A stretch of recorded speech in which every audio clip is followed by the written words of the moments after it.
foot massage আপোনালোকৰ ভৰিৰ তলুৱাখন মালিচ কৰিব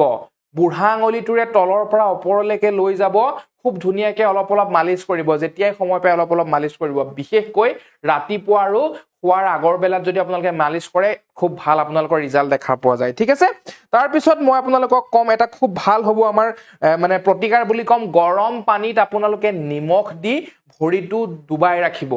গৰম পানী আপুনি সহ্য কৰিব পৰা গৰম পানী তাতে নিমখ দিব আপোনাৰ ভৰি দুইখন যিমান সময়লৈকে পানীখিনি ঠাণ্ডা হৈ নাযায় তেতিয়ালৈকে আপোনালোকে কি কৰিব ডুবাই ৰাখিব আৰু এনেকুৱা যদি ৰেগুলাৰ কৰে খুব এটা ভাল ৰিজাল্ট পাব 100% চিয়ৰ এটা ভাল ৰিজাল্ট পাব ঠিক আছে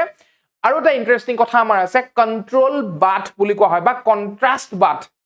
মই কন্ট্ৰোল বুলি ক'লে ভুল হ'ব কন্ট্ৰাষ্ট বাথ বুলি ক'লে বেছি শুদ্ধ হ'ব কন্ট্ৰাষ্ট বাথ মানে আমাৰ কি হৈছে আপুনি এটা বালতি আপুনি এটা বাকেটত গৰম পানী ল'ব আৰু এটা বাকেটত আপুনি ঠাণ্ডা পানী ল'ব এটা বাকেটত গৰম পানী এটা বাকেটত ঠাণ্ডা পানী আপুনি কি কৰিব প্ৰথম সহ্য কৰিব পৰা গৰম পানীৰ বাকেটটো দুইখন ভৰি ডুবাই ৰাখিব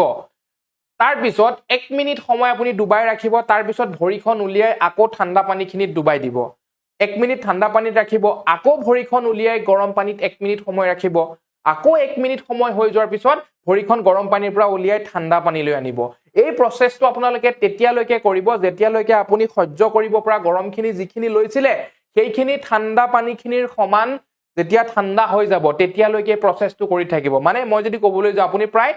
15-20 মিনিট সময়লৈকে প্ৰসেসটো কৰি থাকিব মই আকৌ এবাৰ কৈছো এটা বাকেটত গৰম পানী ল'ব এটা বাকেটত ঠাণ্ডা পানী ল'ব 1 মিনিট সময় গৰম পানীৰ বাকেটটো দুইখন ভৰি আপোনাৰ ডুবাই ৰাখিব বা ডুবাই ৰাখিব তাৰ পিছত 1 মিনিট সময় ভৰিখন তাৰ পৰা উলিয়াই ঠাণ্ডা পানীত ডুবাব আকৌ গৰম পানীত ভৰিখন 1 মিনিট ডুবাব আকৌ ঠাণ্ডা পানীত 1 মিনিট ডুবাব এই প্ৰসেসটো তেতিয়ালৈকে কৰিব যেতিয়ালৈকে আপোনাৰ গৰম পানীখিনি ঠাণ্ডা পানীখিনিৰ সমান ঠাণ্ডা হৈ নাযায় তেতিয়ালৈকে এই প্ৰসেসটো কৰি থাকিব তাৰ মানে সময় হিচাপত যদি আপোনালোকে কৰে প্ৰায় 15 পৰা 20 মিনিট সময় এইটো প্ৰসেস কৰিব তাকে আমাৰ কোৱা হয় কন্ট্ৰাষ্ট বাথ খুব এটা ভাল ৰিজাল্ট পাব যদি আপোনাৰ এনেকুৱা অসুবিধা আছে কৰি চাওক তাৰ পিছত মোক কমেন্ট কৰি জনাব ঠিক